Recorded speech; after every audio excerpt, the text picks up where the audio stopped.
Witajcie, nazywam się Michał Lapierzyński, jestem waszym gospodarzem na dobraidea.pl. Dzisiaj chcielibyśmy zaprosić was na krótką relację z największych targów ekobudownictwa na świecie. EcoBuild 2011 w Londynie. Zapraszamy!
So I'm just going to show you a little practical demonstration today about how straightforward it is to work with straw, and then give you the opportunity to ask a few questions. But here on the stand we've got a little demonstration of how it actually goes together, just like giant bricks. As you can see, it's not rocket science, we're not hiding anything, there's not any major technology here, they are just like giant bricks.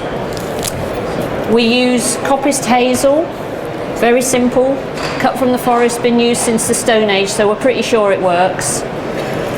These are to pin the hazel, to pin the bales onto a base plate, which would go on top of your foundations. We also use longer pins, which pin the whole wall together. We generally don't use a framework. So this is a load-bearing design here, just in small scale so you can see the idea.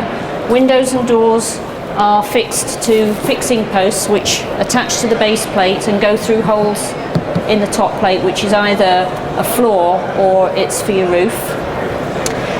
These get pinned through from the top, and then if it's a windy place we strap it down as well. We don't always need the straps, but we have them here just in case it gets windy in Excel.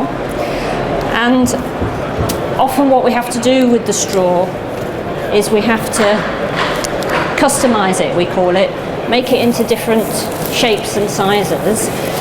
When we're designing, we try to make sure that all our design modules are based on a whole bale or half a bale. So if you think about the window, that window is half a bale width. We might do doors 2 bales width, but that way it reduces the amount of time we spend on site customizing the bales. We don't have to keep them square, we can make them curved if we want. We've done a lot of really beautiful circular buildings, curvaceous buildings. That's slightly more high-tech, and if we have time at the end of this demo I'll show you how that works. But that's sort of advanced straw baling, that section. And we use highly technical tools for the trade. This is our most technical tool, very, very expensive, copyrighted. You can buy it at EcoBuild for £30,000. But actually, obviously I'm joking, it's just a baling needle. It's just a piece of steel with a handle bent on one end, a couple of holes in the flattened end at the other side, and it does exactly what it says. A needle is for sewing with. We've got strings on our bales. If I cut those strings, the bale would fall apart, so I don't want to do that. But if I stitch it first and then cut those strings, then I can make half bales. So when you're building like with bricks, you always have some sections where you need half a bale. So if you've got full bales on the first course. Then up by the door, you're obviously going to have a half bale next on the second course. And every alternate course, you're going to have a half bale. So we need to know how to do that job. So the other highly technical tool that we use is this one. We call this our persuader. It comes in very handy on building sites when we're working with volunteers. But it's for those tweaking jobs. If you need to just tweak the wall back into place, it's got a nice big head, and you can just knock the straw back into place if it's not quite straight. So that's our persuader. Let's hope I don't need to use it this morning. So what I'm going to show you today is just how to customize a bale. We don't always use these needles. We've actually graduated onto this piece of kit. You'll find that a lot of things we use for straw baling are adapted from other walks of life, and they're all very simple. So this is just a woodworker's clamp. We've welded a spike on one end, and we've still got the sliding bar on this other end. Okay, so let's say that we want to cut this bale into two. So the first thing I'll do is, you see I've got a handy table made out of the same material. Turn this up on its side because it's easier to measure. And then we're going to, just for our purposes, go halfway through there. So if we're going to go about halfway, then what we want to do, whoops, just losing all my microphones. Stick that in there. What we want to do, just check, is that still going? We decide where we want our half to go, which will be about there. Shove that in there, and then we tap this up. Again, with another high-tech tool that you'll find in most houses. Just tap that up nice and tight. And then what that does is it means that we can hold this section quite tight while we put new strings on. So baling twine, the same that the farmers use. We need twine that goes round that way and twine that goes round that way. So that's twice that way, twice that way, and then we need a bit more to tie our knot with.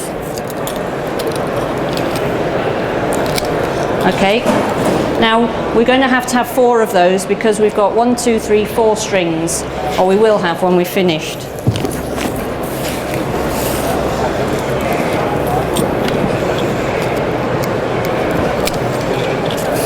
can reuse the strings that are already on it too. Right. Okay. We'll just take 2 for now. And this is where the needle comes in handy because it's got 2 holes in the end. Because I want to put a string through here, but my string wants to go round to the 2 different halves of the bale. So I'll put my string in through one of the holes in that direction, and my other string goes in the other way. So 1 string this way and 1 string this way. Doesn't matter which hole, whether it's the top or the bottom, but you just want them alternating like that because that is going to help you.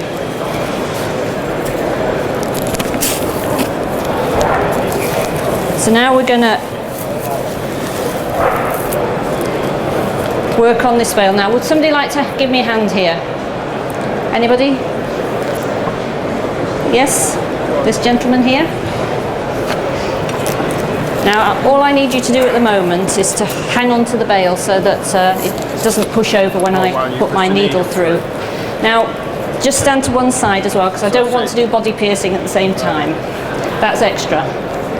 Okay, so I'm following where my marker is.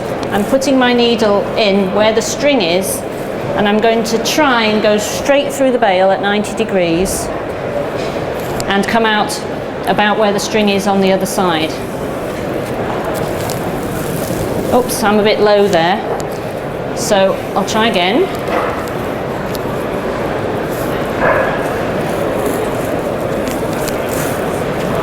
Very good. That's it. Now what I've done is I've kept my strings separate on this side. I had my hands like this because if you cross them over, guess what? You can't take the bales apart afterwards. So I've kept my strings separate, and also when I take them out, this one that went in that way comes out this way.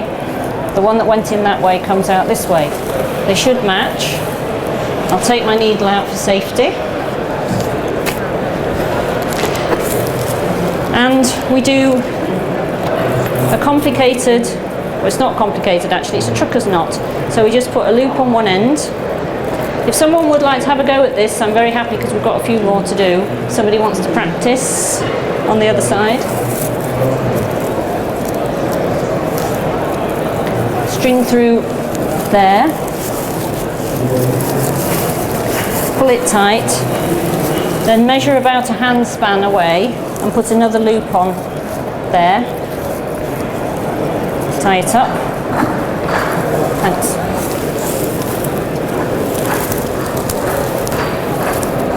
We go through the first loop and back through the second loop. Now it's important to tie this knot on the flat face of the bale.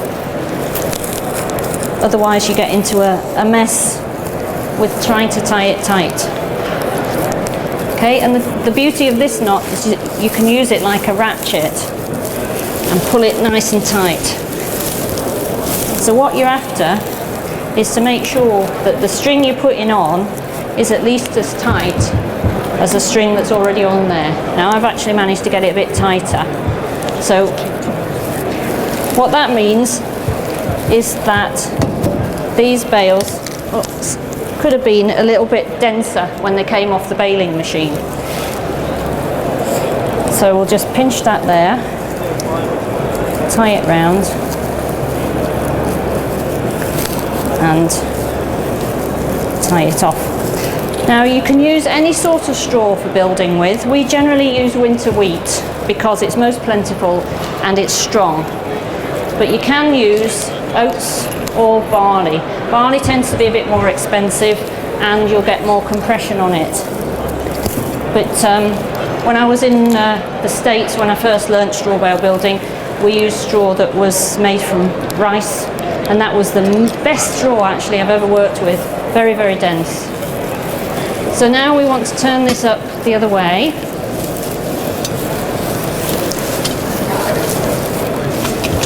Actually doing it the traditional way. Yeah. Well, no, leave it, because then we can see how that works as well. And we need 2 more strings, the same. So what's important when you're building with straw, the main thing is that your straw is dry. It must be dry.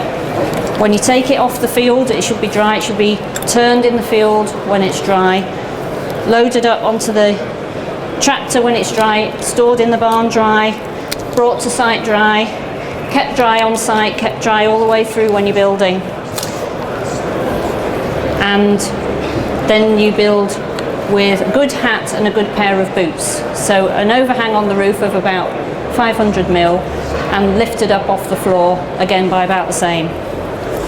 That way your building's going to stay nice and dry. We build to a design standard of 200 years. So anything less than that isn't really sustainable. So we want to make sure that our buildings are going to last a very long time. So we pay attention to design. We don't overcomplicate it. And the proof's in the pudding. With this second string, you can feel where the first string was, and you follow up from there with your straw, and that's where you put your second needle in. So that's where I'm going to go with this. I'm keeping my strings separate. Hoping a bit low there. Just wriggle it up.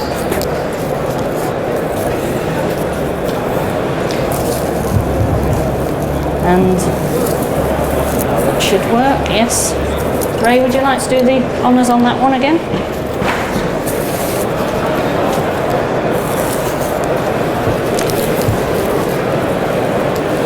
So the other thing, after having dry straw, the next thing you need is very dense straw.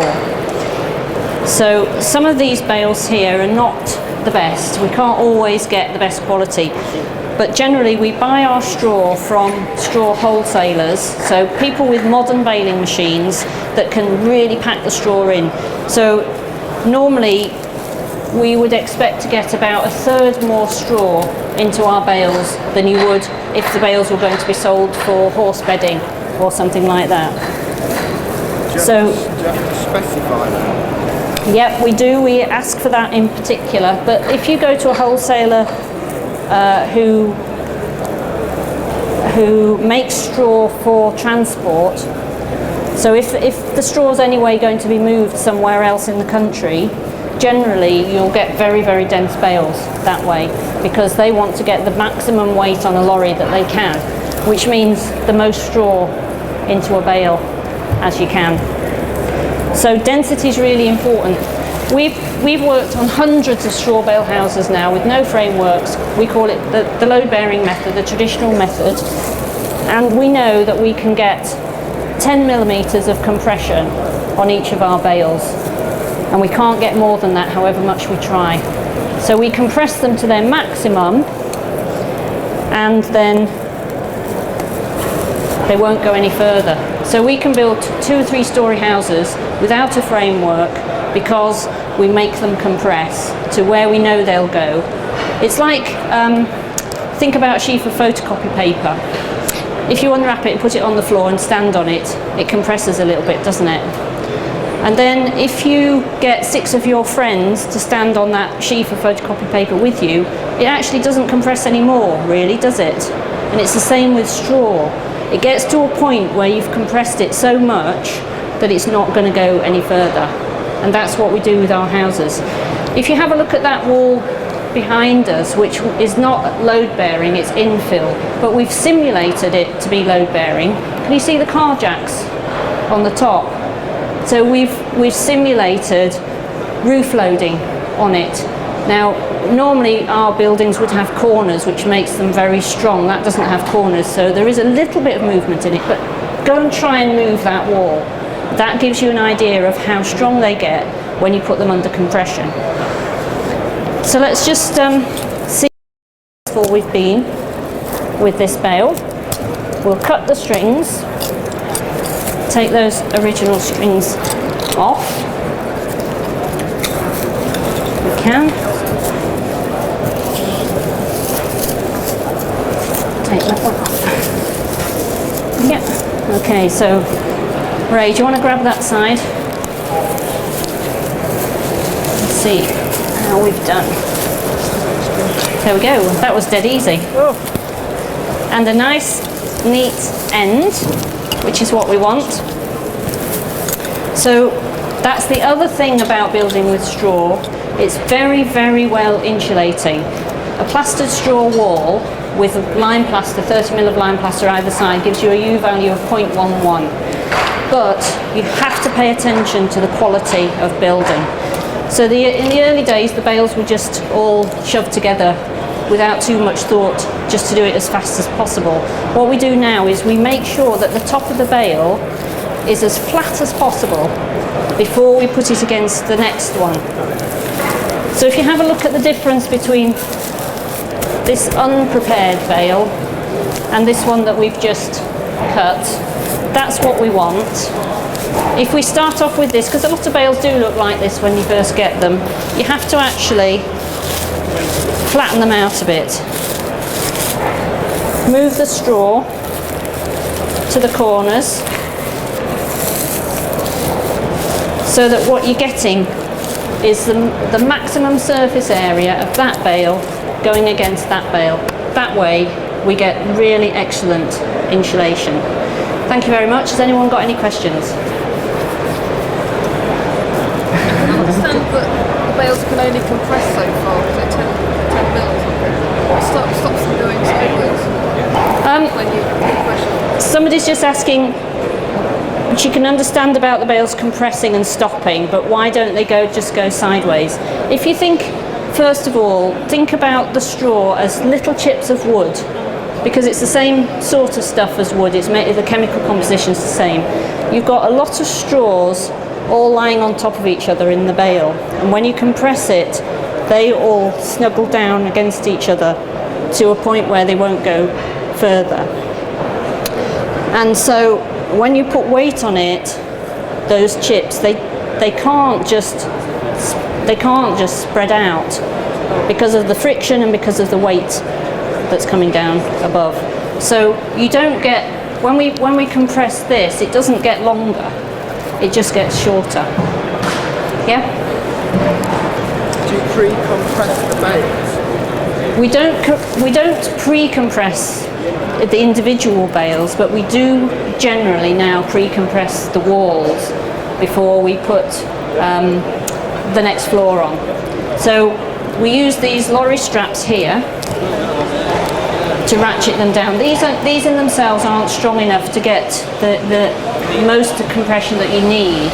So we use a combination of these, and we use car jacks, and we use the weight of the floor and the roof itself.